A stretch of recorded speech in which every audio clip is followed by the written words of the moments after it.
ಗುರು ಬ್ರಹ್ಮ ಗುರು ವಿಷ್ಣು ಗುರುದೇವೋ ಮಹೇಶ್ವರ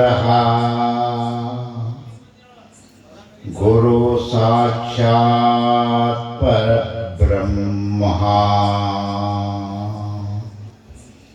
ತಸ್ಮೈ ಶ್ರೀ ಗುರುವೇ ನಮಃ. ಪರಮ ಪೂಜ್ಯರು, ಮಹಾನ್ ತಪಸ್ವಿಗಳು, ಘನಲಿಂಗ ಚಕ್ರವರ್ತಿಗಳು, ಗುರು ಸಾರ್ವಭೌಮರು ಆದ ಎನ್ನ ಆರಾಧ್ಯ ಗುರುಮೂರ್ತಿಗಳಾದ ಸದ್ಗುರು ಕಾಡಸಿದ್ದೇಶ್ವರ ಶಿವಾಚಾರ್ಯ ಮಹಾಸ್ವಾಮಿಗಳವರನ್ನು ಹೃದಯ ಮಂದಿರದಲ್ಲಿ ಸ್ಮರಿಸಿಕೊಳ್ಳುತ್ತಾ, ಹಾಗೆಯೇ ಪವಿತ್ರವಾದ ಈ ಕ್ಷೇತ್ರದ ಅಧಿಪತಿಯಾಗಿ ನಿಮ್ಮೆಲ್ಲರಿಗೆ ದರ್ಶನ ಭಾಗ್ಯವನ್ನು ನೀಡಲಿರತಕ್ಕಂಥ ಪದ್ಮಶಾಲಿ ಸಮಾಜದ ಏಕೈಕ ಅಧಿಪತಿಯಾಗಿರ್ತಕ್ಕಂಥ ಸದ್ಗುರು ಮಾರ್ಕಂಡೇಶ್ವರ ಸ್ವಾಮಿಯ ಶ್ರೀಪಾದಕ್ಕೆ ಭಕ್ತಿಪೂರ್ವಕವಾಗಿ ಶರಣೆಂದು, ಮಾರ್ಕಂಡೇಶ್ವರ ಸ್ವಾಮಿಯ ಸಮಸ್ತ ಸಮಿತಿಯ ಸದ್ಭಕ್ತರು, ಅನುಭಾವಿಗಳು, ಹಿರಿಯರು ಮತ್ತು ಯುವಕರು ಈ ಕಾರ್ಯಕ್ರಮಕ್ಕೆ ಆಗಮಿಸಿದ್ದೇವೆ. ವಾತ್ಸಲ್ಯ ಸ್ವರೂಪಿಗಳಾಗಿರ್ತಕ್ಕಂಥ ಮಾತೆಯರು, ಅಕ್ಕ ತಂಗಿಯರು ಎಲ್ಲರೂ ಆಗಮಿಸಿದ್ದೀರಿ. ಆಗಮಿಸಿರ್ತಕ್ಕಂಥ ಎಲ್ಲ ಶರಣರಿಗೆ, ಶರಣೆಯರಿಗೆ ನನ್ನ ಭಕ್ತಿಯ ಪ್ರೀತಿಯ ಶರಣಾರ್ಥಿಗಳನ್ನು ಸಮರ್ಪಿಸಿ ಸಭೆಯಲ್ಲಿ ಪ್ರವೇಶ.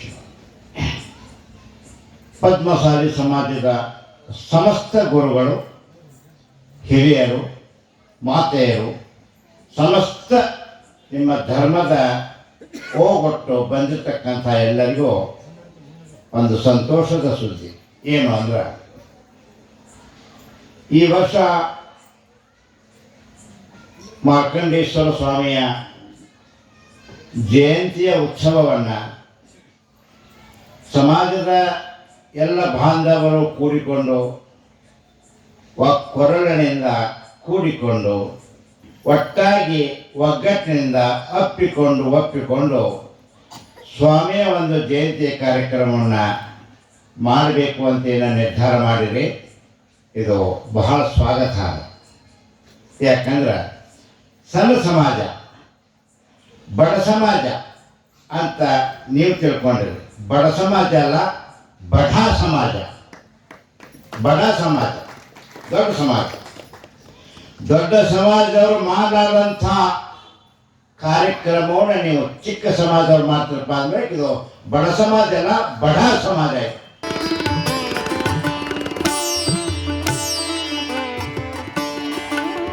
ಭಾರತ ದೇಶದಲ್ಲಿ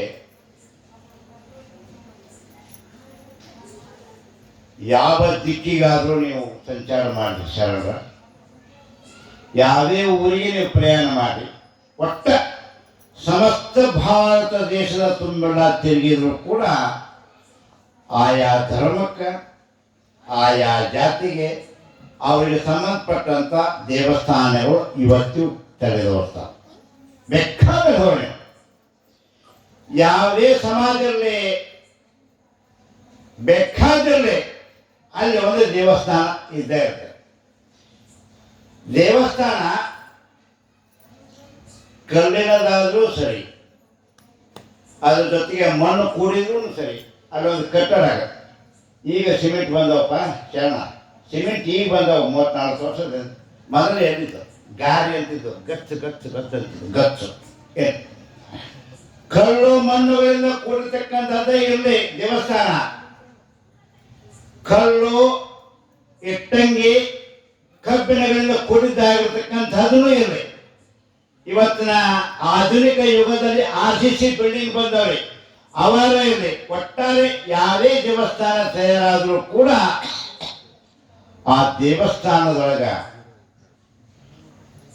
ಒಂದು ಮೂರ್ತಿಯನ್ನು ತಂದು ಮೂರ್ತಿಯನ್ನು ಪ್ರತಿಷ್ಠಾಪಿಸಿ ಮೂರ್ತಿಗೆ ದೈವತ್ವತೆಯನ್ನು ತುಂಬಿ ಆ ಮೂರ್ತಿಗೆ ಸಕಲ ರೀತಿಯ ವೈವಿಧ್ಯಪೂರ್ಣವಾಗಿರ್ತಕ್ಕಂಥ ಪೂಜೆಯನ್ನು ಸಮರ್ಪಿಸಿ ಅದು ದೇವರು ಅಂತ ಮಂಗಳವನ್ನು ಮಾಡಿಕೊಂಡು ನಮಸ್ಕಾರ ಮಾಡಿದಾಗ ಆ ಮೂರ್ತಿ ದೇವರಾಗುತ್ತ.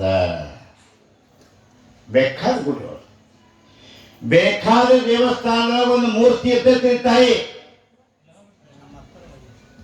ಖಾಲಿ ಇರುವುದಿಲ್ಲ ದೇವಸ್ಥಾನ, ಒಂದು ಮೂರ್ತಿ ಇಟ್ಟಿರ್ತೀವಿ. ಯಾವುದೇ ದೇವಸ್ಥಾನದೊಳಗಿನಿರ್ತಕ್ಕಂಥ ಮೂರ್ತಿ ಕಲ್ಲಿನದ ಇರ್ತೈತಿ ತಾಯಿ, ಕಲ್ಲಿನ ಮೂರ್ತಿ ಇರ್ತೈತಿ. ಶಿಲ್ಪಿ ಆ ಕಲ್ಲನ್ನ ಸಾಕಷ್ಟು ರೀತಿಯಿಂದ ಕಟ್ಟದು ಒಂದು ರೂಪಕ್ಕೆ ತಂದು ಶುಭವಾದ ಒಂದು ಮುಹೂರ್ತದಲ್ಲಿ ಆಚಾರ್ಯರಿಂದ ಕೂಡಿಕೊಂಡು ಬೆಳವಾದಿ ಭಜನ ತುಂಬಿದ ಕೊಡ ಮತ್ತು ಕಳಸ ಕನ್ನೋಡಿ ಮತ್ತು ಕೊಡ ಎಲ್ಲರೂ ತೊಗೊಂಡ್ಕೆ ಹೋಗಿ ವೈಭವದಿಂದ ತೊಗೊಂಡು ಬಂದ್ಕೆ ಪ್ರತಿಷ್ಠಾಪನೆ ಮಾಡ್ತಾರ. ಅವಾಗ ಒಂದು ದೇವರಂತ ಅನ್ಸ್ಕೊಳ್ತೈತಿ. ಇದು ಸತ್ಯವಾದ ಮಾತು. ಆದರೆ ಇಲ್ಲೇ ದೇವಸ್ಥಾನದಲ್ಲಿರ್ತಕ್ಕಂಥ ಕಲ್ಲು ಹೆಂಗೆ ದೇವರಾಗತ್ರಿ? ಒಂದು ಕಲ್ಲು ದೇವರಾಗುತ್ತೆ. ಆ ದೇವರಿಗೆ ನಾವು ನಮಸ್ಕಾರ ಮಾಡ್ತೀವಪ್ಪ ಅಂದ್ರೆ ಕಲ್ಲಿನಲ್ಲಿ ಯಾವ ಶಕ್ತಿ ಐತಿ? ಕಲ್ಲಿನಲ್ಲಿ ಏನಾದರೂ ಶಕ್ತಿ ಇರ್ಬೇಕಲ್ಪ. ಶಕ್ತಿ ಇದ್ದಾಗ ಪ್ರತಿಯೊಬ್ಬರು ನಾವು ದರ್ಶನ ತಗೋತೀವಿ, ನಮಸ್ಕಾರ ಮಾಡ್ತೀವಿ, ಬೇಡದ ವರಗಳನ್ನ, ಇಷ್ಟಾರ್ಥ ಸಿದ್ಧಿಗಳನ್ನ ದಯಪಾಲಿಸದ ಮೂರ್ತಿಯ ಬಳಿಕ ಕಲ್ಲಿನಲ್ಲಿ ಯಾವ ಶಕ್ತಿ ಐತೆ ಅನ್ನೋದಕ್ಕೆ ಸುಭಾಷಿತಕಾರ ಒಂದು ಸುಂದರವಾಗಿರ್ತಕ್ಕಂಥ ವಚನವನ್ನು ಹೇಳ್ತಾನೆ. ಏನು ಅಂದ್ರೆ, ನ ದ್ವೇಷೆಯಂತೆ ನಯ ನ ದ್ವೇಷಿಯಂತೆ ನ ಯಾಚಂತೆ ಪರನಿಂದನ ನ ಕುರ್ವತೆ ಅನಾಹುತಾನ್ ಜಾಯತೆ ತೇ ನಾಸ್ತಿ ನೋಪಿ ನ ದೇವತಾ. ಸುಭಾಷಿತ ಹೇಳ್ತಾರೆ, ದೇವರಲ್ಲಿ 4 ಪ್ರಕಾರವಾದ ವಿಶೇಷವಾದ ಗುಣಗಳು ಇರೋಣದರಿಂದ ಆ ಕಲ್ಲಿನ ದೇವರು ದೇವತ್ವವನ್ನು ಪಡ್ಕೊಳ್ಳುತ್ತೆ ಅಂತ ಸುಭಾಷಿತ ಹೇಳ್ತಾನ. 4 ವಿಶೇಷವಾದ ಗುಣಗಳು ಆ ದೇವರಲ್ಲಿ ಅದಾವಂತ, ಕಲ್ಲಿನ ದೇವರಲ್ಲಿ. ಹಂಗಾರೆ ಆ 4 ಗುಣಗಳು ಕಲ್ಲಿನ ದೇವರಲ್ಲಿ ಅದಾವ. ನಿಮ್ಮಲ್ಲಿ 4 ಗುಣಗಳು ಅದಾವ ಅಂದ್ರೆ ದೇವರಲ್ಲಿ ಇರ್ತಕ್ಕಂಥ 4 ಗುಣಗಳು ನಿಮ್ಮಲ್ಲಿ ಅದಾವೇನ್ರಪ್ಪ? ಇಲ್ಲ. ನಿಮ್ಮಲ್ಲಿ ಇರಲಾದಕ್ಕೆ ನೀವು ಮನುಷ್ಯರಾದ್ರಿ. ಆ ದೇವರಲ್ಲಿ ಇರ್ತಕ್ಕಂಥ ಕಲ್ಲಿನಲ್ಲಿ 4 ಗುಣಗಳು ಇರೋಣದ್ರಿಂದ ಅದು ದೇವರ. ಹಂಗಾರ ಯಾವ 4 ಗುಣಗಳು ದೇವರಲ್ಲಿ ಆ ಶಕ್ತಿ ಇರಬೇಕಾದ್ರೆ ಈ ಸುಭಾಷಿತಕಾರ ಹೇಳ್ಬೇಕಾದ್ರೆ ಯಾವ 4 ಗುಣಗಳು ಅಂತಂದ್ರೆ, ಒಂದನೇದ್ದು ನ ದ್ವೇಷಿಯಂತೆ. ಸಂಸ್ಕೃತ ಶಬ್ದಪ್ಪ ಇದು, ಸಂಸ್ಕೃತ. ನ ದ್ವೇಷಿಯಂತೆ, ದೇವರು ಯಾರಿಗೂ ಯಾವ ಕಾಲಕ್ಕೂ ಯಾವ ಸಮಯದಲ್ಲೂ ದ್ವೇಷ ಮಾಡುವುದಿಲ್ಲ. ಮಾರ್ಕೊಂಡೇಶ್ವರ ಅಪ್ಪಾಜಿ ಹತ್ರ ಹೋಗಿ ಇವತ್ತ ಜಳಕ ಮಾಡಿ ಪೂಜಾ ಮುಷ ನಮಸ್ಕಾರ ಮಾಡಿಕೊಂಡು ಯಾರನ್ನಾರ ದ್ವೇಷ ಮಾಡಿ ನಾನು ನಿನ್ನೆ ಎಡೆ ಹಿಡಿದು ನಮ್ಗೆ 2 ಬಾಳೆಹಣ್ಣು ತಂದು ಕೊಟ್ಟಿದ್ವಿ, ಇವತ್ತು ತಂದು ಕೊಡಲಿಲ್ಲ ಅಂತ ಅಂದ. ನಾನು ಯಾರನ್ನೂ ಯಾರಿಗೂ ಯಾವ ಸಮಯದಲ್ಲೂ ದ್ವೇಷ ಮಾಡಲಾರಂಥ ಗುಣ ಆ ಕಲ್ಲಿನ ಮೂರ್ತಿಯಲ್ಲಿ ಐತಪ್ಪ ಅಂದ್ರೆ ಬಳಿಕ ಅಂಥ ಗುಣಗಳು ನಮ್ಮಲ್ಲಿ ಬಂದು ನಾವು ದೇವರಾಗ್ತೀವಿ. ದ್ವೇಷಿಯಂತೆ ನಾವು ದ್ವೇಷವನ್ನು ಸಾಧಿಸ್ತೀವಿ, ಇನ್ನೊಬ್ರು ಕೂಡ ದ್ವೇಷ ಸಾಧಿಸ್ತೀವ್ರಿ. ಮನೆ ಮಕ್ಕಳ ಇರ್ತಾರೆ, ಅವ್ರು ಕೂಡ ಮಾತಾಡೋದ ಎಷ್ಟೋ ಮಂದಿ ಸತ್ತು ಹೋಗ್ಯಾರ. ಮನೆ ಮೊದಲು ಮನೆನೇ ಇರ್ತೈತಿ, ಅವ್ರು ಕೂಡ ನಾವು ಮಾತಾಡೋದ್ರಿ, ಅವ್ರು ಯಾರು ನಾವು ಯಾರು, ಅವ್ರು ನಮ್ದು ಏನು ಹೇಳ್ಬೇಡ್ರಿ, ನೀವು ಅವ್ರ ಮುಂದೆ ನಮ್ಮ ಮುಂದೆ ಅವ್ರನ್ನೇನು ಹೇಳ್ಬೇಡ್ರಿ. ಇದು ದ್ವೇಷ.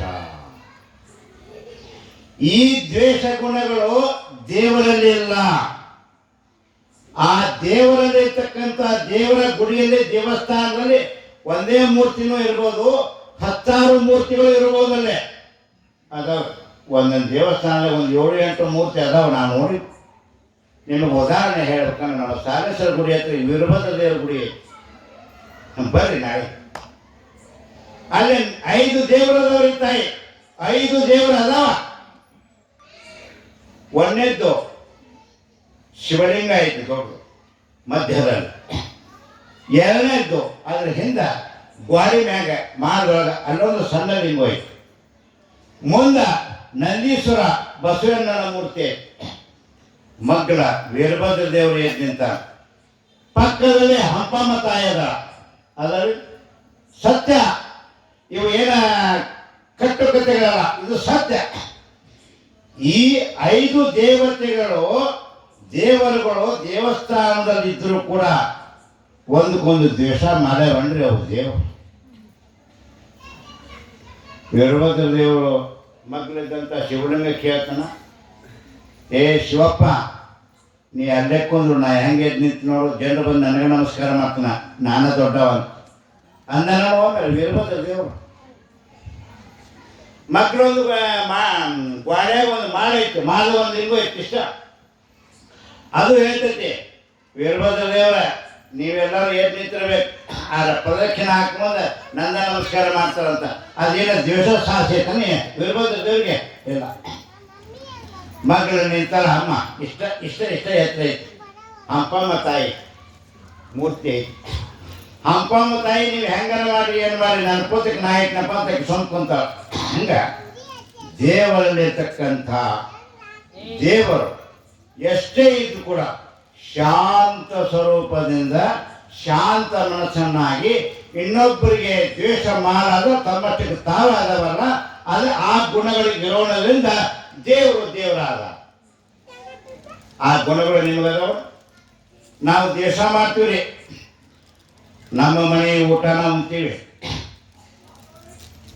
ನಮ್ಮ ಮನೆ ಅಡಿಗೆವನ್ನ ಮಾಡ್ತೀವಿ, ನಮ್ಮ ಮನೆಯೊಳಗೆ ದ್ವೇಷ ಮಾಡ್ತೀವಿ. ನಮ್ಮ ಮನೆಯೊಳಗೆ ಅವ ಹಂಗ ಆಕಿ ಹಂಗ, ಅವ ಹಂಗ ಇವ ಆಕಿ. ಅವ ಮಗಳ ಮನೆಯವ, ಇವರು ನಮ್ಮವರು, ಇವರು ನಮ್ಮ ಬಳಗದವರು, ಅವ್ರು ಬೇರೆದವರು. ಇವರೆಲ್ಲರೂ ಈ ಓಣಿಯವರು, ಅವರೆಲ್ಲರೂ ಆ ಓಣಿಯವರು. ದೇಶ ಅಲ್ಲೇ ನಾವೇನು ತಿಳ್ಕೊತೀವಿ, ದೇಶವನ್ನು ಮನಸ್ಸನ್ನು ನಾವು ಇಟ್ಕೊಂಡಿವಿ ಶರಣ. ದೇಶವನ್ನು ಅವರು ನಮ್ಮವರಲ್ಲ, ಇವರು ನಮ್ಮವರು. ನಮ್ಮವರಾದ್ರನ್ನ ಮ್ಯಾಕ್ ಕುಂದಿಸ್ಬೇಕು, ಬೇರೆದವ್ರನ್ನ ಕೂಡ್ರಿ ಅಂತಂದ್ರು. ಈ ದ್ವೇಷ ಭಾವನೆ ಇರಲಾರ್ದ ನಂತರ ದೊಡ್ಡವರು. ಈ ದ್ವೇಷ ಭಾವನೆ ಯಾರಲ್ಲಿ ಇರ್ತೈತಿ ಅಂತಂದ್ರ, ಯಾರ ಮನಸ್ಸು ಸಂಕುಚಿತ ಆಗಿರ್ತೈತಿ, ಯಾರ ಮನಸ್ಸು ಸಣ್ಣದಾಗಿರ್ತೈತಿ, ಅವರಲ್ಲೇ ಈ ದ್ವೇಷ ಭಾವನೆ ಇರ್ತೈತಲ್ಲ ಹೊರತಾಗಿ ದೊಡ್ಡವರಲ್ಲಿ ಮಹಾತ್ಮರಲ್ಲಿ ಇರೋದಲ್ಲ. ಅವ್ರೇನ್ ತಿಳ್ಕೊಂತಾರ, ದೊಡ್ಡವರು ಹಮ್ ಸಬ್ ಏಕ್ ಹೈ, ನಾವೆಲ್ಲರೂ ಭಾರತಾಂಬೆಯ ಮಕ್ಕಳು, ನಾವೆಲ್ಲ ಜೀವಿಗಳು ಪರಮಾತ್ಮನ ಅಂಶಗಳು. 84 ಲಕ್ಷ ಜೀವರಾಶಿಗಳು ಪರಮಾತ್ಮನ ಅಂಶೀಭೂತರು ನಾವು. ನಮ್ಮಲ್ಲಿ ಭೇದವಿಲ್ಲ. ಅಲ್ಲಿ ಪ್ರತಿಯೊಬ್ಬರ ದೇಹದೊಳಗೆ ಉಸಿರಾಡ್ತಕ್ಕಂಥ ಪ್ರಾಣವಾಯು ಯಾರ್ದದು? ನಿಮ್ದು ಬೇರೆ, ಅವ್ರದ್ದು ಬೇರೆ, ಅವ್ರದ್ದು ಬೇರೆ, ಇವರು ಬೇರೆ ಐತಲ್ರಿ ಶರಣ್ರ? ಇಲ್ಲ. ಹರಿಯುವ ನೀರು ಒಂದೇ, ಉರಿಯುವ ಅಗ್ನಿ ಒಂದೇ, ಕುಡಿಯುವ ನೀರು ಒಂದೇ, ಉಸಿರಿಸುವ ವಾಯು ಒಂದೇ. ಇವೆಲ್ಲ ಒಂದಾಗಿ ಕೆಲಸ ಮಾಡಿದ್ರೆ ನಾವು ಬದುಕಿವೆ. ಅದು ಬೇರೆ, ಇದು ಬೇರೆ. ನಾಗರಪೇಟೆಗೆ ಮಾರ್ಕಂಡೇಶ್ವರ ಗುಡಿ ಹತ್ರ ನೀರು ಬೇರೆ ಬಿಡ್ತಾರೆ, ನಮ್ಮ ಹೊಸಪೇಟೆಗೆ ಬೇರೆ ಬಿಡ್ತಾರಂತ ಏನಾದ್ರು ಕೇಳಿದ್ರಪ್ಪ ಶರಣ್ರ?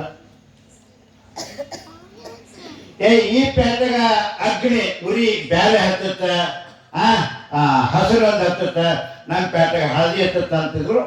ಎಲ್ಲಾರು ಒಲೆಯೊಳಗೂ ಬೆಂಕಿ ಒಂದೇ ತರದ್ದು.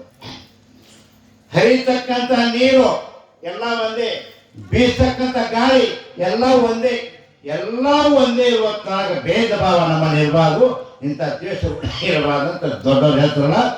ಈ ದ್ವೇಷ ಗುಣಗಳು ಮಹಾನುಭಾವನಾಗಿರ್ತಕ್ಕಂಥ ಕಲ್ಲಿನಲ್ಲಿ ಮೂರ್ತಿಗೊಂಡಿರ್ತಕ್ಕಂಥ ಮಾರ್ಕಂಡೇಶ್ವರಲ್ಲಿ ದ್ವೇಷ ಭಾವನ ಎಳ್ಳಷ್ಟು ಕಾಣೋದಿಲ್ಲ, ಯಾರಿಗೂ ಮಾಡೋದಿಲ್ಲ.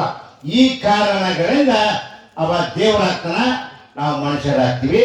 ಆದ್ರೆ ಆ ಗುಣಗಳನ್ನು, ದ್ವೇಷ ಮಾಡತಕ್ಕಂಥ ಗುಣಗಳನ್ನು ನಾವು ಜೀವನದಲ್ಲಿ ಅಳವಡಿಸಿಕೊಂಡಿದ್ದಾದ್ರೆ, ದ್ವೇಷ ಬಿಡುವಂತ ಗುಣಗಳನ್ನು ನಾವು ಅಳವಡಿಸಿಕೊಂಡಿದ್ದಾದ್ರೆ ನಾವು ಕೂಡ ಪರಮಾತ್ಮನ ಸಮೀಪಕ್ಕೆ ನಾವು ಹೋಗುವುದರಲ್ಲಿ ಯಾವ ಸಂದೇಹವೂ ಇಲ್ಲ ಶರಣರ.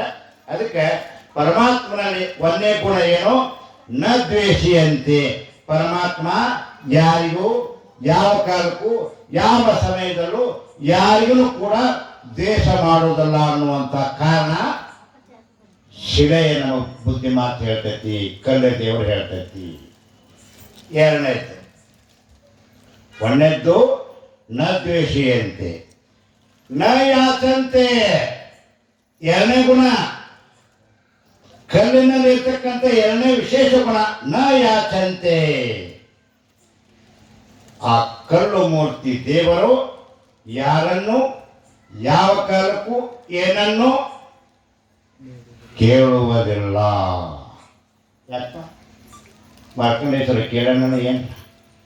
ನಿನ್ನೆ ಭತ್ತ ಗೆಣಸು ಗದ್ದೆ ಏನೇನು ಮಾಡ್ಕೊಂಡು ಊಟ ಮಾಡಿದ್ರಿ, ನಾನು ಒಂದು ತಪ್ಪಂದ್ರೆ ಬೆಲ್ಲದ್ರ ತಂದು ಕೊಡೋಯಪ್ಪ, ನೀನು ತಿಂತಲ್ಲ ಅಂದ. ನಾನು ತಾಯಿ ನ ಯಾಚಂತೆ, ದೇವರು ಯಾರಿಗೂ ಎಂದು ಯಾವ ಸಮಯದಲ್ಲೂ ಏನೂ ಕೇಳುವುದಿಲ್ಲ.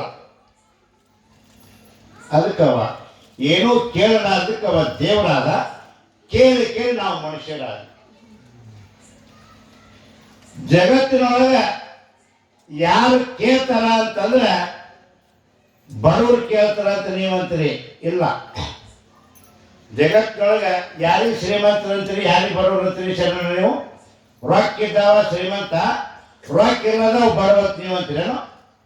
ಲೋಕ ನೋಡಿ ಅಲ್ಲ. ಯಾರು ಬೇಡ್ತಾರ ಅವ ಬಡವ, ಯಾರು ಸಾಕಂತಾರ ಅವ ಶ್ರೀಮಂತ. ಸತ್ಯವಾದ ಮಾತು. ಸಾಕಬೇಕು, ಏನೇನು ಕೇಳೋದು. ಮೌನಂ ಸಮ್ಮತಿ ಲಕ್ಷಣಂ. ಮೌನಿಯಾಗಿ ಸುಮ್ಮನೆ ಕುಂದಿರ್ಬೇಕು, ಏನನ್ನೂ ಬೇಡಬಾರ್ದು, ಏನನ್ನು ಕೇಳಬಾರ್ದು. ದೇವರಾಗಬೇಕು. ಸುಮ್ ಕುಂದಿರ್ತಾರೆ, ದೇವರಾಗ ಸುಮ್ ಕುಂದ್ರಿ ಅಂತ ಅಂತಾರೆ ಮನ್ಯಾಗ. ವಟ ವಟ ವಟ ವಟ ವಟ ಏನು ಹತ್ತಿರ ಮರಯ ಸ್ವಲ್ಪ ಸುಮ್ ಕುಂದ್ರಪ್ಪ ದೇವರಾಗಿ, ದೇವರಾಗ ಸ್ವಲ್ಪ ಅಂತಾರೆ. ವಯಸ್ಸಾದ ಮೇಲೆ, ಮುಪ್ಪಾದ ಮೇಲೆ ನಾವು ಗಪ್ಪಿರ್ಬೇಕಂತ. ಮುಪ್ಪಾದ ಮೇಲೆ ಗಪ್ಪಾಗಿರ್ಬೇಕಂತ, ಏನೇನೋ ಮಾತಾಡ್ಬಾರ್ದು, ದೇವರಾಗಿರ್ಬೇಕಂತ. ಅದಕ್ಕೆ ಆ ವಯಸ್ಸಾದ ಮೇಲೆ ಆಗಲಿ ಹಾಗೆ ಆಗಲಿ ಆ ದೇವರು ಏನು ಮಾಡ್ತೈತಪ್ಪ ಅದ್ರ ಬೆಳಗ್ಗೆ ಯಾರನ್ನು ಏನೂ ಕೇಳುವುದು. ಮೂರ್ತಿಯನ್ನು ಕೆತ್ತಿರ್ತಕ್ಕಂಥ ಶಿಲ್ಪಿ ಏನಾದರೂ ಮೂರ್ತಿಯನ್ನು ಕೆತ್ತಿದ್ದಕ್ಕೆ ಕೇಳಬಹುದು ಸಂಭಾವನೆಯನ್ನ, ನನಗೆ ಒಂದು 50,000 ರೂಪಾಯಿ ಕೊಡ್ರಿ, ಚಲೋ ಮೂರ್ತಿ ಆಗೈತೆ ಅಂತ ಕೇಳಬಹುದು. ಆ ಮೂರ್ತಿಯನ್ನು ತಂದು ಪ್ರಾಣ ಪ್ರತಿಷ್ಠಾಪನೆ ಮಾಡಿ ದೈವಿ ಶಕ್ತಿಯನ್ನು ತುಂಬಿ ಅದನ್ನು ಪೂಜೆ ಪುನಸ್ಕಾರ ಮಾಡಲಿಕ್ಕೆ ಬಂದಿರತಕ್ಕಂಥ ಆಚಾರ್ಯನು ಕೂಡ ಏನಾದರೂ ಕೇಳಬಹುದು. ದಿನನಿತ್ಯ ಪೂಜೆ ಮಾಡಿಕೊಳ್ಳತಕ್ಕಂಥ ಪೂಜಾರಿನೂ ಕೂಡ ನನಗೆ ಏನಾದರೂ ಕೇಳಬಹುದು. ಆದ್ರೆ ದೇವರ ಮೂರ್ತಿ ಯಾರನ್ನು ಯಾವ ಕಾಲಕ್ಕೂ ಕೇಳಲ್ಲ. ಇದು ಸತ್ಯವಾದ ಮಾತು. ನ ಯಾಚಂತೆ, ಏನೇನು ಕೇಳುದಿಲ್ಲ ಅನ್ನುವಂಥ ಮಾತು ಸತ್ಯ. ಈ ಎರಡು ಕಾರಣಗಳಿಂದ ಕಲ್ಲು ದೇವರಾಯ್ತು. ಆದರೆ ನಾವು ಹಂಗ ಉಳಿದ್ವಿ ಶರಣರು. ನಾವ್ಯಾಕೆ ದೇವರಾಗಲ್ಲ? ಈ ಗುಣಗಳು ನಿಮ್ಮ ಹತ್ರ ಅದಾವಣ? ಎಷ್ಟು ಮಂದಿ ಏನು ಕೇಳ್ತೀವಿ? ನಾವು ಬೇಕಾದ್ ಕೇಳ್ತೀವಿ, ಬೇಡಾದ ಕೇಳ್ತೀವಿ. ಅದಕ್ಕೆ ನಾವು ಜೀವನದೊಳಗೆ ಏನೇನೇನೋ ಕೇಳಾದವನ ಶ್ರೀಮಂತ ಹಾಕೋಣ, ಜಗತ್ತಿನೊಳಗೆ ಏನಾರು ಕೇಳಿದವ ಬಡವ ಹಾಕೋಣ. ಅದಕ್ಕೆ ಬಡವ ಬಗ್ರು ಅನ್ನುವಂಥ ವಿಚಾರ ಮಾಡಾದ್ರೆ ಆ ಪರಮಾತ್ಮ ಏನು ಮಾಡ್ತೀರಿ? ನ ಯಾಚಂತೆ, ಅದು ಏನೇನೋ ಅಪೇಕ್ಷೆ ಪಡೋದಿಲ್ಲ. ನೀವು ಕೊಟ್ಟ ತೋಳಕ್ಕೆ ಕೊಡ್ಲಿಕ್ಕೆ ಬಿಡ್ತಿದ್ದಲ್ರಿ. ಇವತ್ತು 2 ಬಾಳೆಹಣ್ಣು ದೇವರ ಹತ್ರ ಬಂದು ಕ್ಯಾಟ ನೈವೇದ್ಯ ಮಾಡ್ಕೊಂಡು 2 ಬಾಳೆಹಣ್ಣು ಅಲ್ಲೈತೆ ನಮಸ್ಕಾರ ಮಾಡಿಕಟ್ಟು ನೀವು ಮನೆಗೆ ಹೋಗಿ ಮಧ್ಯಾಹ್ನ ಬಂದು ನೋಡಿದ್ರೆ ಬಾಳೆಹಣ್ಣು ಹಂಗೆ ಇರ್ತಾವೆ ಇರೋಲ್ಲ. ಎಷ್ಟು ತಿಂದಿರ್ತಾನ ಮತ್ತ ಮಾರ್ಕಂಡೇಶ್ವರ ತಿಂತಾನನ್ರಿ? ಮತ್ತ ಹೇಳಿ ಇಲ್ಲ ಅಂದ್ಬೇಡ್ರಿ, ಹೇಳಿ ತಿನ್ನೋದಿಲ್ಲ. ಅವ ಅನಂಗ, ಅವನಿಗೆ ದೇಹ ಇಲ್ಲ ತಿನ್ನಾಕ, ಬಾಯಿಲ್ಲ ಕೇಳಾಕ, ಏನೇನು ಕೇಳೋದಿಲ್ಲ, ಏನೇನು ತಿನ್ನೋದಿಲ್ಲ. ಒಂದು ವೇಳೆ ಮಾರ್ಕಂಡೇಶ್ವರ ಸ್ವಾಮಿ ಆಗಲಿ, ಸಾಲೇಶ್ವರ ಗುಡಿಯೊಳಗೆ ಸಾಲೇಶ್ವರ ಆಗಲಿ, ಏನಾರ ಕೇಳಾಕ ಹತ್ತಿದ್ರ ನೀವು ಬರಾಕ ಹಿಂದೆ ಮುಂದೆ ಮಾಡಕ್ ಹತ್ತೀರಿ.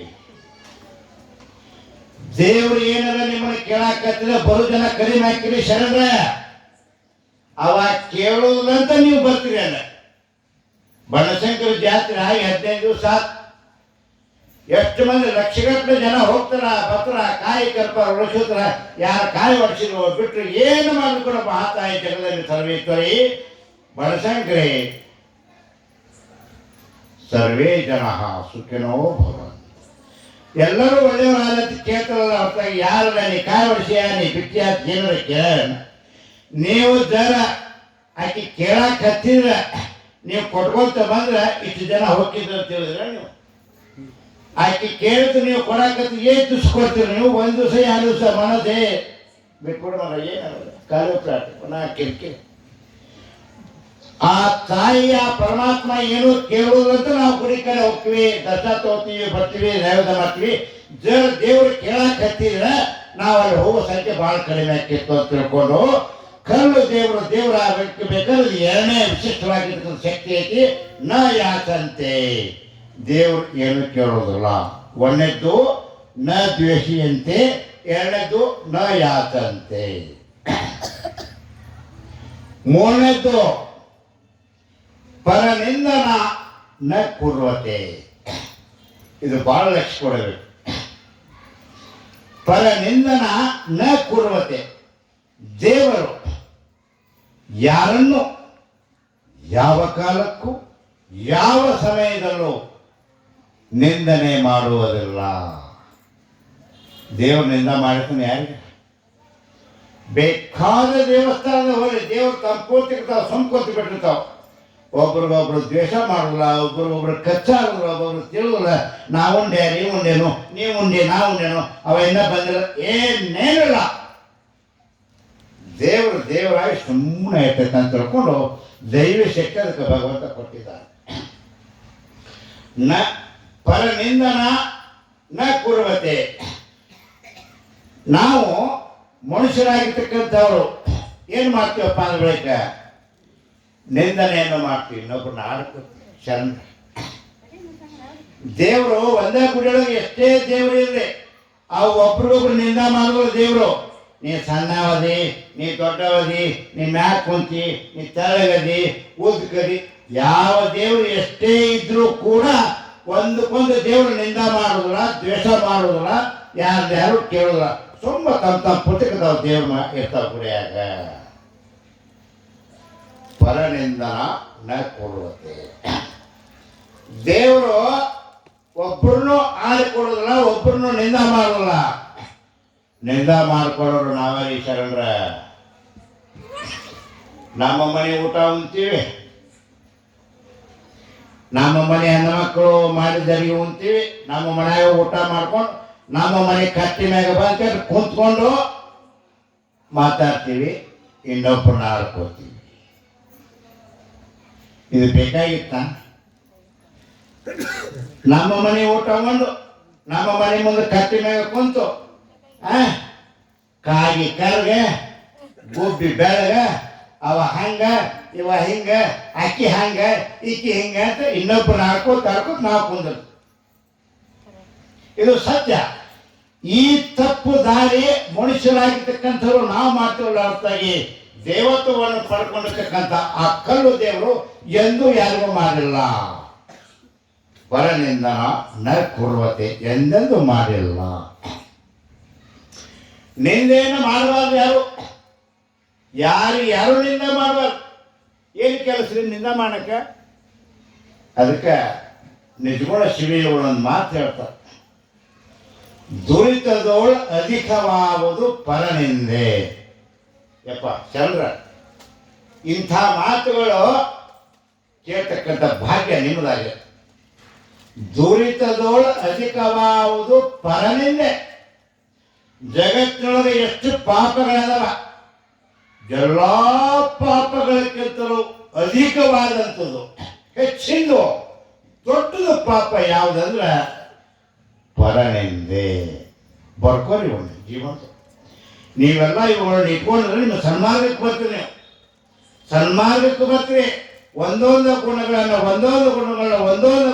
ಕಳ್ಕೋತ ಜ್ಞಾನವನ್ನು ಪಡ್ಕೊಂಡು ಜ್ಞಾನಿ ಹಾಕಿ. ಸರ್ವಜ್ಞನೆಂಬವನು ಗರ್ವದಿಂದ ಆದವನೇ ಅಲ್ಲ ಅಲ್ಲ.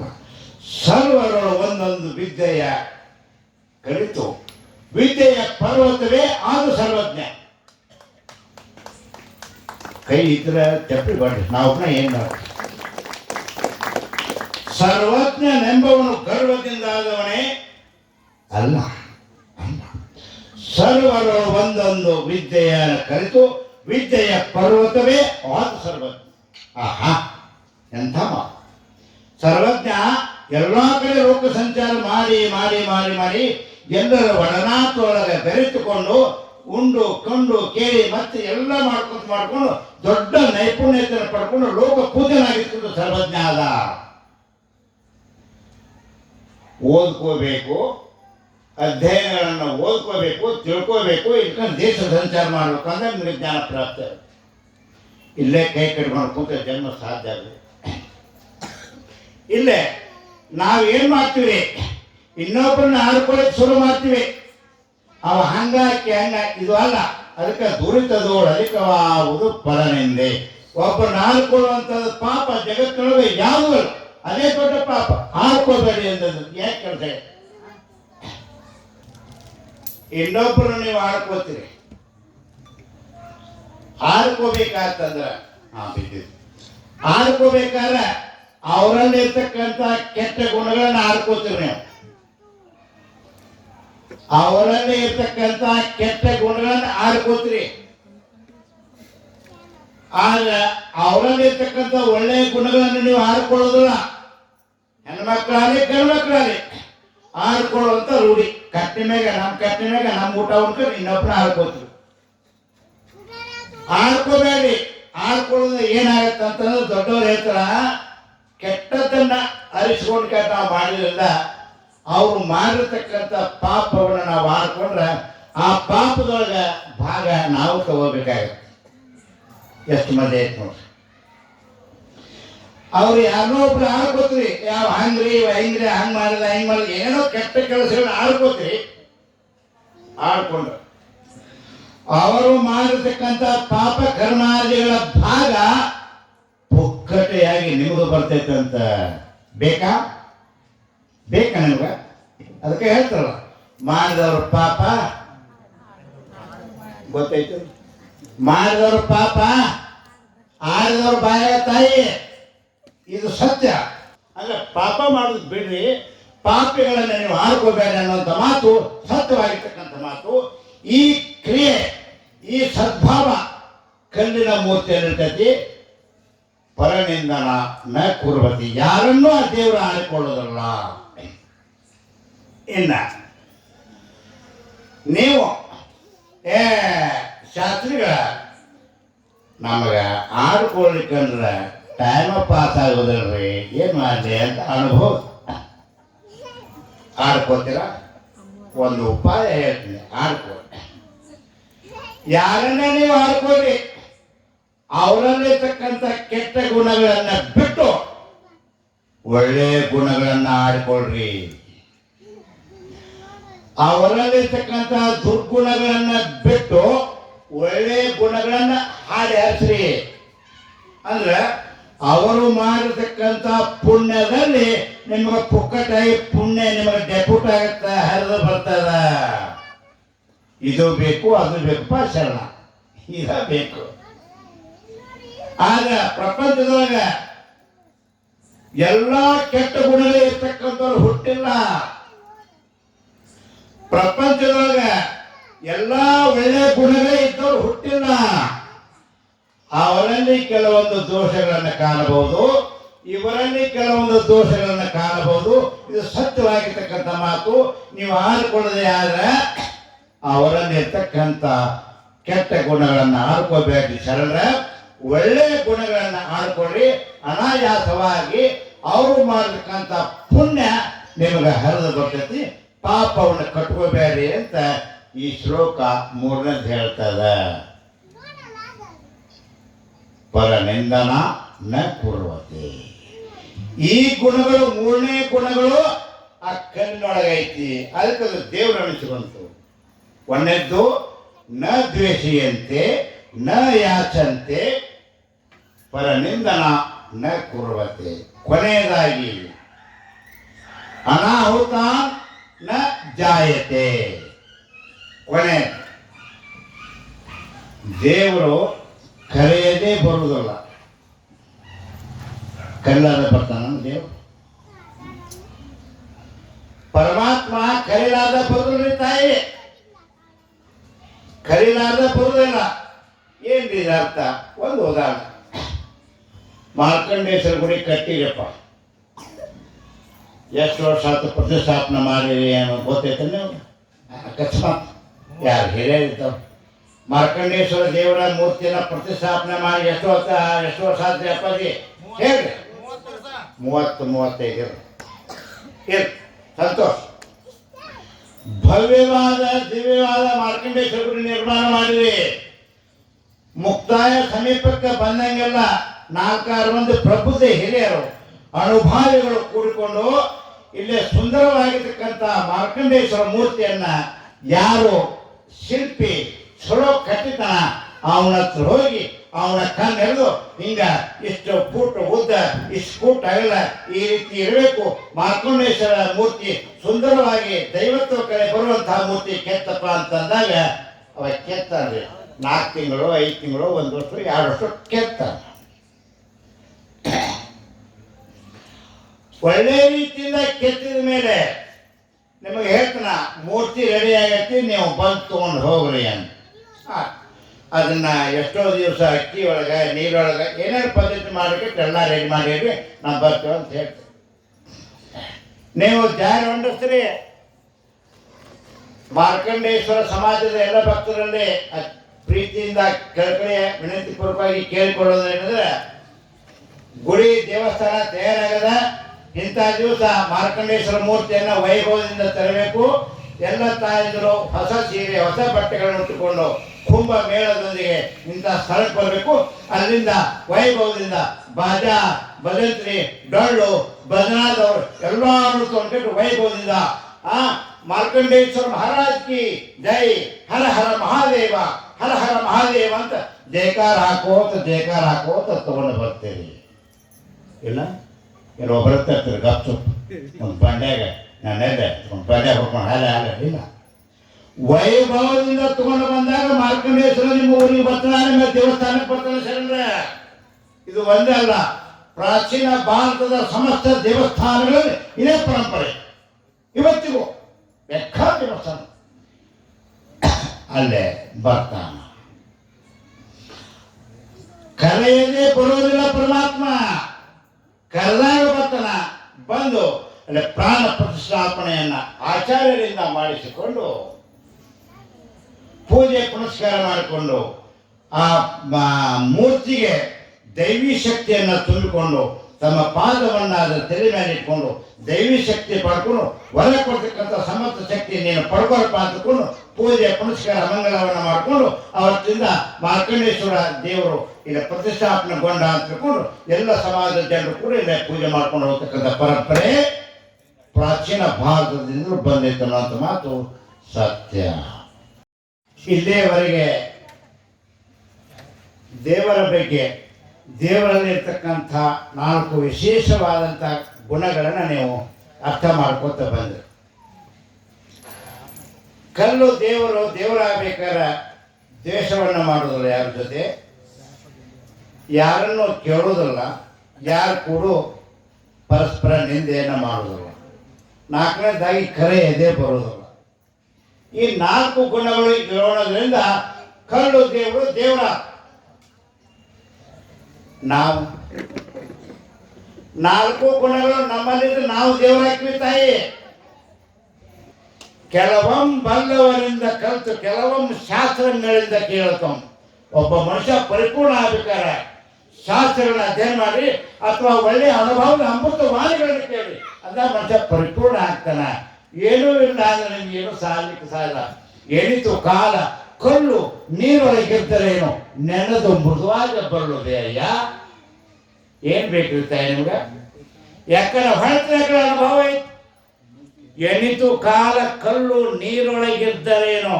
ಇಲ್ಲೇ ಬಾವಿ ಎಲ್ಲ ಸಮೀಪ ಬಾವಿ ಅದವ. ಆ ಬಾವಿಯೊಳಗೆ ಒಂದು ದೊಡ್ಡ ಕಲ್ಲು ಹಾಕ್ರಿ,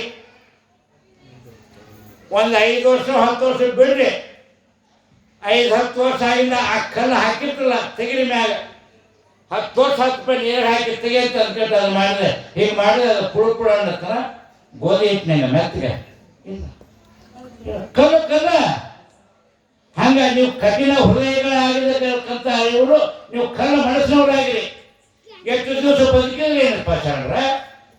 ಎಣಿತು ಕಾಲ ಕಲ್ಲು ನೀರೊಳಗಿದ್ದರೇನು ನೆನೆದು ಮೃದುವಾಗ ಬಲ್ಲುದೆ ಆಗೋದಿಲ್ಲ ತಾಯಿ. ಅದಕ್ಕೆ ಮೃದು ಆಗಬೇಕಾದ್ರೆ ಶಾಣ ತಗೊಂಡು ಹೊಡೆದು ಶಿಲ್ಪಿ ಮಾಡ್ಕೊಂಡು ಒಂದು ಮೂರ್ತಿ ಮಾಡ್ರಿ. ಅಂದಾಗ ಅದು ಮೂರ್ತಿ ಆಗುತ್ತಲ್ಲ ಹೊರತಾಗಿ ಇಲ್ಕಂದ್ರೆ ಆಗೋದಿಲ್ಲ. ಅದಕ್ಕೆ 1 ತಿಂಗಳ ಮಟ್ಟ ಪ್ರವಚನ ಹಚ್ಚುವಂಥ ಕಾರ್ಯಕ್ರಮವನ್ನು ಮಾಡಿ ಅಂತ ನಿವೇದಿಸಿಕೊಂಡು ಇನ್ನು 10 ನಿಮಿಷ ನಾನು ಪ್ರವಚನ ಮುಗಿಸ್ತೀನಿ. ಇಷ್ಟೊತ್ತಿನ ತಾಯಂದರು ಭಾಳ ತಾಳ್ಕೊಂತ ಸುಮ್ಮ ಕುಂತಾರಪ್ಪ ಪಾಪ. ಇಲ್ಲೇ ಮಾರ್ಕಂಡೇಶ್ವರ ದೇವಸ್ಥಾನಕ್ಕೆ ಬಾವುಟರಿಗೆ ಮೆಟ್ಲು ಮಾಡ್ರಿ. ಮೆಟ್ಲು ಕಟ್ಟಿಗೆ ಮಾಡ್ರಿ, ಕಲ್ಲಿನ ಎಲ್ಲ ದೇವಸ್ಥಾನಗಳಲ್ಲಿ ಬಾವುಟರಿಗೆ ಮೆಟ್ಟಲು ಕಲ್ಲಿನೂ ಇರ್ತಾವ್ರಿ ತಾಯಿ. ಶರಣ ಕಲ್ಲಿನೂ ಇರ್ತಾವ. ಒಳಗಿರ್ತಕ್ಕಂಥ ದೇವರು ಕಲ್ಲಿಂದ ಇರ್ತದ. ದೇವರು ಅಲ್ಲಿ ಹೋಗಿ ಕುಂತು ಮ್ಯಾಗ ಎಲ್ಲರೂ ದೇವರನ್ನು ಪೂಜೆ ಮಾಡ್ತಾರ. ಹೂ ಪತ್ತಿ ತೋತ್ರ, ನೈವೇದ್ಯ ಇರ್ತಾರ, ಸುಗಂಧ ಪೂಷಿತವಾಗಿರ್ತಕ್ಕಂಥ ಊದುಬತ್ತಿಗಳ ಬೆರಗ್ತಾರ, ಮಂಗಳಾಕ್ಷತನ ಮಾತ್ರ ಮಂಗಳಾಚರಣೆ ಮಾಡಿಕೊಂಡು ಜಯಕಾರ ಹಾಕ್ತಾರ. ಅವ ದೇವರಾದ ಎಲ್ಲರೂ ಹಾದು ಹೋಗ್ಬೇಕಾರ ಅಲ್ಲಿರ್ತಕ್ಕಂಥ ಪಾವಟರಿಗೆ ಕಲ್ಲನ್ನು ತೊಳ್ದು ಹೋಗಾಕತ್ತಿದ್ರು ದೋಸ. ಮತ್ತು ತೊಳ್ದೋಗಿ ಜಿಗಿತಾರ ಮೆಟ್ಲಿಯನ್ನು ತುಳಿದಕ್ಕೆ ಹಾಕಿರ್ತಾರಲ್ಲೇ ಶರಣರ. ಆ ಮೆಟ್ಲು ಅಳಲಿಕ್ಕೆ ಹತ್ತು. ನಂದೇನು ಕರ್ಮಪ್ಪ ದೇವರ, ನಂದೇನು ಕರ್ಮ? ನೀನು ಅಲ್ಲಿ ಹೋಗಿ ಕುಂತಿ ಮ್ಯಾಗ ನಿನ್ನೆಲ್ಲರೂ ಪೂಜೆ ಮಾಡ್ತಾರ, ನನ್ನ ತೊಳ್ದು ಹೋಗ್ತಾರ. ಅಲ್ಲಪ್ಪ ನೀನು ನಾನು ಅಣ್ಣ ತಮ್ಮ ಗುಡ್ಡದ ದೊಡ್ಡದಾಗಿರ್ತಕ್ಕಂಥ ಒಂದು ಪಡಿಯಲ್ಲಿ ಒಂದೇ ಕಲ್ಲಿನೊಳಗೆ ನೀನು ಇದ್ದಿ ನಾನು ಇದ್ವಿ. ಪಾವಟನಿಗೆ ಹೇಳ್ತಿತ್ತಂತ ದೇವ್ರಿಗೆ, ನೀನು ನಾನು ಅಣ್ಣ ತಮ್ಮರು ಒಂದೇ ದೊಡ್ಡದಾಗಿರ್ತಕ್ಕಂಥ ಪಡಿಯೊಳಗೆ ಇದ್ವಿ. ನೀನು ದೇವರಾಗಿ ನಿನ್ನ ಪುಣ್ಯ, ನಾನು ಎಲ್ಲರೂ ತುಳಿಸುವಂತ ಇಲ್ಲಿ ಕುಂತ ಇದು ನನ್ನ ಕರ್ಮ ಅಂತ ಹೇಳಕತ್ತದ. ಕಣ್ಣಿನ ದೇವರು ಹೇಳ್ತಂತ, ತಮ್ಮ ಅಳಬೇಡ ಅಳಬೇಡ, ನನ್ನ ತುಳಿದು ಹೋಗಾಕತ್ತಾರ ಅಂತ ನೀನು ಅಳಬೇಡ. ಆರೇನೋ ಮಾಡುವರು, ಆರಿಂದಲೇನು ಹೌದು ಪೂರ್ವ ಜನ್ಮದ ವಿಧಿ ಬೆಳ್ಳ ಬೆಳೆದನಕ್ಕ. ಯಾರೇನು ಮಾಡ್ತಾರೆ? ನೀನು ಮಾಡಿದ ಕರ್ಮ ನಿನಗ, ನಾನು ಮಾಡಿದ ಪುಣ್ಯದ ಕರ್ಮ ನನಗ. ಯಾರೇನು ಮಾಡುವರು? ಯೋಗಿ ಮಾಡಿದ್ದು ಯೋಗಿಗೆ, ಜೋಗಿ ಮಾಡಿದ್ದು ಜೋಗಿಗೆ. ನೀನು ಪಡ್ಕೊಂಡಿದ್ದು ನಿನಗ, ನಾ ಪಡ್ಕೊಂಡಿದ್ದು ಪಡಗ. ಅದು ಹೆಂಗ ಕೇಳ್ತದ ಪಾಪ ಮೆಟ್ಲು. ಅದೇಂಗ ಇಬ್ರು ಒಂದ ಪಡಿಯಾಗದೀವಿ. ಶಿಲ್ಪಿ ಇಬ್ಬರನ್ನು ಕೆತ್ತಾನ, ನನ್ನ ಇಲ್ಲಿ ಹಾಕಿನ ನಿನ್ನ ಮ್ಯಾಕ್ ಹೊಂದಿಸೋಣ ದೇವರಾಜ ಅಂತ. ಏನು ಕಾರಣ ಅಂತಂದಾಗ ದೇವರು ಶಿಲೆ ಹೇಳ್ತಂತ ಕೇಳ್ರಿ, ಬರ್ಕೋರಿ ಇದನ್ನು ಮನಸ್ಸಿನಾಗ. ಯಪ್ಪ ಮೆಟ್ಲು ಕೇಳ, ನೀನು ನಾನು ಅಣ್ಣತಮ್ಮರು ಒಂದೇ ಪಡಿಯೊಳಗೆ ಇದ್ವಿ. ಶಿಲ್ಪಿ ಕೊಟ್ಟಂತ ಹೇಟನ್ನ, ಶಿಲ್ಪಿ ಕೊಟ್ಟಂತ ಪೆಟ್ಟನ್ನ ನಾನು ತಾಳಿ ತಾಳಿ ತಾಳಿ ತಾಳಿ ಇಲ್ಲಿ ಬಂದು ಕುಂತೆ ತಾಳ್ಕೊಂಡದ್ದಕ್ಕೆ.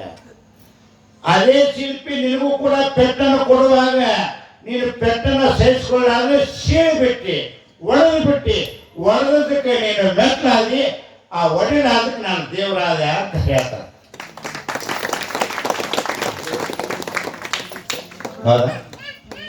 ನಾವು ತಾಳ್ಕೋಬೇಕ್ರಿ ಶರಣ.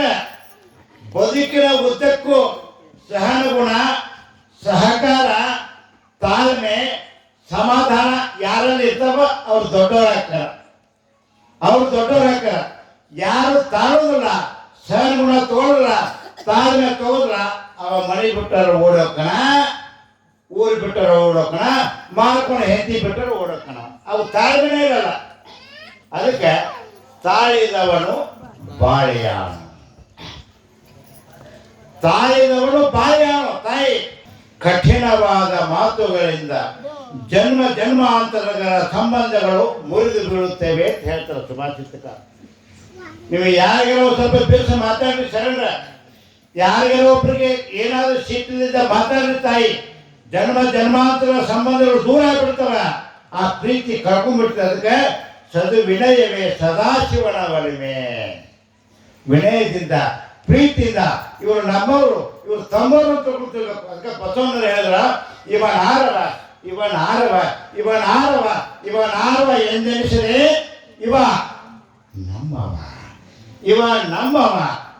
ನಮ್ಮವ ಎಂದೆನಿಸಯ್ಯ, ನಮ್ಮ ಮನೆಯ ಮಗನೆಂದೆನಿಸಯ್ಯ ಅಂತ ಬಸವಣ್ಣರು ಹೇಳಿ ಇದೇ ಮಾತು ಸತ್ಯ. ದ್ವೇಷ ಭಾವನೆ ಯಾರಲ್ಲಿ ಇಟ್ಕೋಬೇಡಿ, ಇಟ್ಕೊಳ್ಳೋದು ಒಳ್ಳೆಯದಲ್ಲ ಅಂತ ಹೇಳಿದ್ರೆ. ಇನ್ನು ಕೊನೆಯದಾಗಿ ನೀವು ಎಷ್ಟೋ ಮಂದಿ ಮನೆಯೊಳಗೆ ಇವೇ ಜಗಳಕ್ಕೆ ಕರೆಲಾದಕ್ಕೆ ಜಗಳ ಆಗ್ಯಾವ. ತಾಳ್ಕೋಬೇಕು, ಅಲ್ಲಿ ಕರೆದ್ರೆ ಹೋಗ್ಬೇಕು, ಕರಿಬೇಕಂದ್ರೆ ನಮ್ಮ ಮನೆ ನಾವು ಸುಮ್ಮ ಕೂತಿರ್ಬೇಕು. ನಮ್ಗೆ ರಗಡ ಕೆಲಸ ಮಲ್ಲ ಕರಿಲಾರ್ದ ಬೇಷ ಅಂತ ಅನ್ಬೇಕು. ಕರಿಲಾರ್ದ ಬೇಷ ಅಂತ ತಪ್ಪು ನಮ್ಮ ಮನೆ ನಾವು ಕೆಲಸ ಮಾಡ್ಕೊಂಡು ಕೂತು ಎಷ್ಟು ಸಮಾಧಾನ ಬರ್ತದೆ.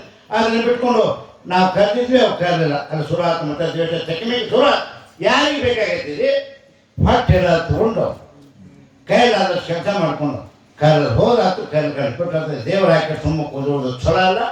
ಈ ಗುಣಗಳು ದೇವರೆಲ್ಲದವಲ್ಲ, ಅನ್ನೇನು ದೇವರ ಅಂತ ಹೇಳ್ತಾರೆ.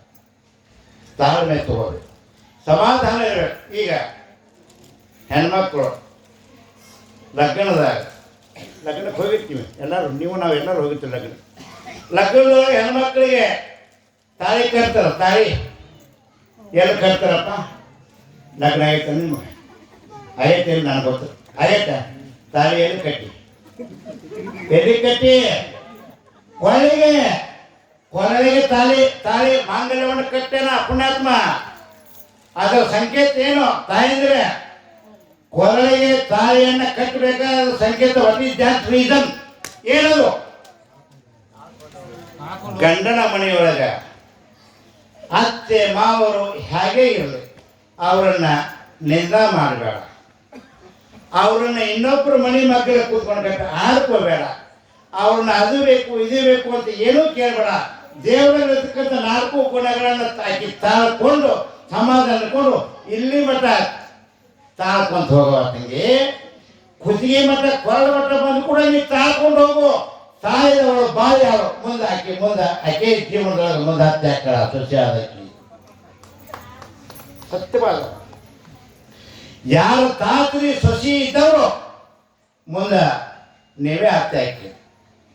ಯಾಕಂದ್ರೆ ಇಲ್ಲೇ ಎಷ್ಟು ಪೆಟ್ಟು ಕೊಟ್ಟ ಶಿಲ್ಪಿ, ಎಷ್ಟು ಪೆಟ್ಟು ಕೊಟ್ಟು ಎಷ್ಟು ಎಲ್ಲ ಪೆಟ್ಟುಗಳನ್ನು ಸಹಿಸಿಕೊಂಡು ಆ ಶಿಲೆ ದೇವ್ರು ಹೆಂಗೆ ಆತ. ಮತ್ತೆ ಪೆಟ್ಟು ಕೊಡೋದಾಗ ನಾವು ಆಗೋದ್ರಿ, ನಮ್ಮ ಅತ್ತಿ ಮಾವ ಇದ್ರು ನಡೆದ್ರು ಅಂದ್ಕೊಂಡ್ರೆ ನಿನ್ನ ಮನೆ ನನಗೆ ಅವ್ರ ಮನೆ ಯಾರು ಗಂಡನ ಬಿಟ್ಟು ಮಕ್ಕಳು ಬಿಟ್ಟು ಸೀದಾ ತವ್ರ ಮನೆ ಹೋಗಿ ಕಟ್ಕೊಂಡ್ರೆ ಆ ತಂದೆ ತಾಯಿಗಳು ಇಟ್ಕೊಳ್ಳೋರು ಮೂರ್ಖರು ಅಂತ. ಎಂದೆಂದು ಇಟ್ಕೋಬಾರ್ದು. ಎಲ್ಲಿ ಉರಿತಕ್ಕಂಥ ದೀಪ ಅಲ್ಲೇ ಉರಿಬೇಕು ತಂಗಿ. ನಿನ್ನ ಮನೆ ಬಾಳೆ ಬದುಕು ಏನಿದ್ರು ನಿನ್ನ ಬಾಕಲೊಳಗ ಇಲ್ಲಿ ತಂದು ಕಟ್ಟಿರ್ಬೇಡ. ನಾವೇನಾದರೂ ಬಗೆಹರಿಸ್ಕೊಂಡು ಹೋದ್ರೆ ನಿಮ್ಮ ದೃಷ್ಟಿಯೊಳಗೆ ಅಳಿಯಾದ ದೃಷ್ಟಿಯೊಳಗೆ ನಾವು ಕೆಟ್ಟವರಾಗ್ಯವ, ನಿಮಗೆ ನಮ್ಗೆ ಅವ್ರ ಪಾಲ್ ಅನ್ಕೊಂಡ್ರೆ ಸುಮ್ಮನೆ ಎರಡು ಮಾತು ಮಾತಾಡ್ಕೊಂಡು ಅದು ಚೆಂದಾಗಿರ್ಬೇಕಂತ ಹೇಳ್ತಾರೆ. ತಾಳ್ಕೋಬೇಕು. ಹೆಣ್ಮಕ್ಳಾದವ್ರು ಹೆಂಗೆ ತಾಳ್ಬೇಕು, ತಾಳಿದವ್ರು ಮಾತ್ರ ಹೆಂಗೆ ಆ ರೀತಿಯಿಂದ ತಾಳ್ಕೊಂಡಾಗ ನಾವು ದೇವರಾಗ್ತೀವಿ. ಕೊನೆಯದಾಗಿ ಅತಿ ಸ್ವಚ್ಛದ ಒಂದು ಸಣ್ಣ ಜೋಕ್ ಹೇಳಿ ನಾನು ಮುಗಿಸ್ತೀನಿ. ಇಲ್ಲ, ಅತಿ ಸ್ವಚ್ಛ ಇರಬೇಕು, ಏನೂ ತಿಳ್ಕೊಬೇಡಿ. ಅದರ ನೈತಿಕ ಮಟ್ಟ ತಿಳುವಳಿಕೆ ಓದುತ್ತೋ. ಊಟ ಆಗಿತ್ತಪ್ಪ, ನಮ್ಗಲ್ಲ, ಅತಿ ಸ್ವಚ್ಛ ಊಟ ಆಗಿತ್ತು. ಊಟ ಮಾಡ್ಕೊಂಡ ಅತ್ತಿ ಪಲ್ಲಂಗದ ಮ್ಯಾಗ ಕುಂತಿದ್ಲು, ಸೊಸಿ ಮಕ್ಕಳು ಒಂದು ಕುರ್ಚಿ ಹಾಕೊಂಡು ಕುಂತಿದ್ಲು.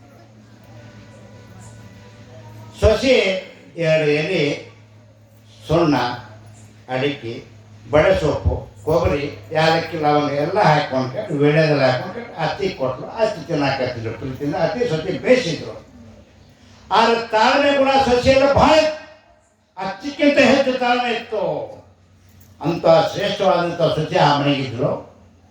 ನಾನು ಅಕ್ಕಿನೂ ಬಾಯಿಗೆ ಹಾಕ್ಕೊಂಡು ಈಕಿನೂ ಬಾಯಿಗೆ ಹಾಕೊಂಡು ತಿಂತಿದ್ರು. ಊಟ ಆದಮೇಲೆ ಯಾರು ಮಾತು ಚಂದ ಮಾತಾಡ್ಕೊಂತ ಕುಂದಿರ್ಬೇಕು. ಏನೋ ಯಾವುದರ ವಿಷಯ ಅತ್ತಿ ಶಾಂತ ಅಂತಂದ್ರು. ಯಾಕ್ರಿ ಅತ್ತಿ? ಈಗ ನಾ ಏನು ಕುಂತೀನಿ ಅಂತ ಕೇಳ್ತಾಳೆ ಸಸಿ. ಇಲ್ಲ ಕುಂತದ ಕಣ್ಣಿ ಕಾಣೋಲ್ಲ ಸಸಿ. ನಾ ಎಲ್ಲಿ ಕುಂತೀನಿ ಇದು ಕೇಳೋ ಪ್ರಶ್ನೆ. ಸಸಿ ಅತ್ತಿ ಅತ್ತೆಲ್ಲ ನೀವು ಪಲ್ಲಂಗ ಮ್ಯಾಗ ಕುಂತೀರಿ, ನೀ ಎಲ್ಲಿ ಕುಂತಿ? ಅತ್ತೆಯಾರ ನೀವು ಪಲ್ಲಂಗ ಮ್ಯಾಗ ಕುಂತೀರಿ, ನಾ ಎಲ್ಲಿ ಕುರ್ಚದ ಮ್ಯಾಗ ಕುಂತೀರಿ.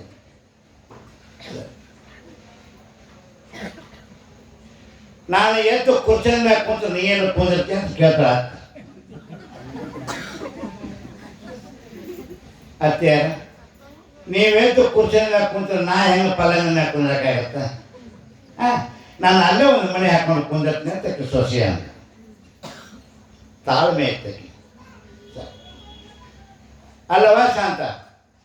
ನಾನು ಕುರ್ಚದ ಮ್ಯಾಗ ಕುಂತ್ರೆ ನಿನ್ನ ಮನೆ ಮ್ಯಾಗ ಕುಂದಿರ್ತೀನಿ ಅಂತಂದಲ್ಲ, ನಾನು ಮನೆ ಮ್ಯಾಗ ಕುಂತ್ರೆ ನೀ ಎಲ್ಲಿ ಕುಂದಿರ್ತೀನಿ ಅಂತ ಮತ್ತೆ ಪ್ರಶ್ನೆ ಹಾಕಿರೋ ಸೊಸಿ. ಅತ್ತೇನ ನೀವು ಮನೆ ಮ್ಯಾಗ ಕುಂತ್ರೆ ನಾ ಕುರ್ಚದ ಮ್ಯಾಗ ಹೆಂಗೆ ಕುಂದ್ರಕ್ಕೆ ಬರ್ತೀನಿ, ಅಲ್ಲೇ ಒಂದು ಚಾಪೆ ಹಚ್ಕೊಂಡ್ರೆ ನಾನು ಅಲ್ಲೇ ಕುಂದಿರ್ತೀನಿ ನಳದ ಮ್ಯಾಗ ಅಂತ. ನಾ ಚಾಪಿ ಮ್ಯಾಗ ಕುಂತ್ರೆ ನೀರು ಕುಂದಿರ್ತೀಯ ಅಂತ ಮತ್ತೆ ಕೇಳಲಿಕ್ಕೆ ಆಗ್ತಿ. ಅತ್ತಾರೆ ನೀವು ಚಾಪಿ ಮ್ಯಾಗ ಕುಂತ್ರ ನಾ ಎಲ್ಲಿ ಕುಂದಿರ್ಬೇಕು, ಅಲ್ಲೇ ನೆಲದ ಮ್ಯಾಗ ಕುಂದಿರ್ತೀನಿ ಅಂತ. ಎಷ್ಟು ತಾಳ್ಮೆ ಐತೆ ನಾವು ಸಸಿದ ತಾಳ್ಮೆ. ಅಷ್ಟಕ್ಕೆ ಬಿಟ್ಟಿದ್ರೆ ಅತ್ತಿ ಶಾಣಕ್ಕೆ ಹಾಕಿದ್ಲು, ಬೆರಕಿದ್ಲ ಅತ್ತಿ. ಅತ್ತಿ ಅಷ್ಟಕ್ಕೆ ಮಾತು ಮುಗಿಸಿದ್ರೆ ಶಾಣಕ್ಕೆ ಹಾಕಿದ್ಲು. ಇನ್ನೊಂದು ಮಾತು ಕೇಳಿದ್ರು, ಅಲ್ಲ ಶಾಂತ, ನಾನು ನೀ ಕುಂತ ನೆಲದ ಮ್ಯಾಗ ನಾ ಕುಂತ್ರೆ ನೀ ಎಲ್ಲಿ ಕುಂದಿರ್ತೀಯ ಅಂತ ಕೇಳಿ. ಹಿಂಗ್ರೆ ನಾ ಕುಂತ ನೆಲದ ಮ್ಯಾಗ ನೀವು ಕುಂತ್ರೆ ನಾ ಎಲ್ಲಿ ಕುಂದಿರ್ತೀನಿ ಅಂತೀರ? ನೀವೆಲ್ಲಿ ಕುಂತಿರ್ತೀರ ನೆಲದ ಮ್ಯಾಗ ಬುಡಕ್ಕೆ ತೆಗೆದು ಆ ತಗ್ಗಿನ ನಿಮ್ಮನ್ನು ಹೋಗುದು ನಿಮ್ಮ ತೆಗಿನ ಮ್ಯಾಗ ನಾ ಕುಂದಿರ್ತೀನಿ. ಇಲ್ಲಿಯವರೆಗೆ ಒಂದು ತಾಸಿನವರೆಗೆ ನಿರರ್ಗಳವಾಗಿರ್ತಕ್ಕಂಥ ಪ್ರವಚನದ ಸುದ್ದಿಯನ್ನು ನೀವೆಲ್ಲ ತಾಯಂದರು ಆಲಿಸಿದ್ರಿ, ಶರಣರು ಆಲಿಸಿದರು. ಇವತ್ತಿನ ಸತ್ಯ ವಾಕ್ಯಗಳನ್ನು, ಸತ್ಯ ನುಡಿಗಳನ್ನು, ಒಳ್ಳೆಯ ಮಾತುಗಳನ್ನು ನಿಮ್ಮ ಜೀವನದೊಳಗವನ್ನು ಒಳಗೆ ಹಾಕುವ. ಈ ಕಿವಿಯಿಂದ ಕೇಳಿ ಈ ಕಿವಿಯಿಂದ ಇಲ್ಲೇ ಜಾಸ್ತಿ ಹೋಗಬೇಡ್ರಿ ತಾಯಿ. ನಿಮ್ಮ ಜೀವನದೊಳಗೆ ಬರಲು, ಮಾರ್ಗದೊಳಗೆ ಬರಲಿ. ಕಲ್ಲು ದೇವರು ದೇವರಾಗಬೇಕಾದ್ರೆ ಯಾವ 4 ಗುಣಗಳನ್ನು ಇಟ್ಕೊಂಡಿದ್ದಾನ ಅಂಥ 4 ಗುಣಗಳು ನಿಮ್ಮಲ್ಲಿ ಬಂದರೆ ನೀವು ದೇವರಾಗ್ತೀರಿ, ದೇವರ ಸಾಮೀಪ್ಯಕ್ಕೆ ಬರ್ತೀರಿ ಅನ್ನುವಂಥ ವಿಚಾರವನ್ನು ತಿಳಿಸುತ್ತಾ ನನ್ನ ಇವತ್ತಿನ ನುಡಿ ಸೇವೆಯನ್ನು, ನುಡಿ ಪುಷ್ಪಗಳನ್ನ ಪೂಜ್ಯರಾಗಿರ್ತಕ್ಕಂಥ ಮಾರ್ಕಂಡೇಶ್ವರ ಸ್ವಾಮಿಯ ಪಾದಕ್ಕೆ ಭಕ್ತಿಯಿಂದ ಸಮರ್ಪಿಸಿ ಇಲ್ಲಿಯವರೆಗೆ ಶಾಂತ ರೀತಿಯಿಂದ ಕೂತುಕೊಂಡಿರುವಂಥ ಮಾತೃ ಹೃದಯಗಳಾಗಿರ್ತಕ್ಕಂಥ ವಾಸನ ಮೂರ್ತಿಗಳಾಗಿರ್ತಕ್ಕಂಥ ತಾಯಂದಿರ ಪಾದಕ್ಕೂ, ಅಕ್ಕ ತಂಗಿಯರ ಪಾದಕ್ಕೂ, ಕೂಡಿದ ಶರಣರ ಪಾದಕ್ಕೂ, ಯುವಕರ ಪಾದಕ್ಕೂ ಭಕ್ತಿಪೂರ್ವಕ ನಮಸ್ಕರಿಸಿ ನಿಮ್ಮೆಲ್ಲರಿಗೂ ನನ್ನ ಭಕ್ತಿಯ ಶರಣಾರ್ಥಿಗಳು.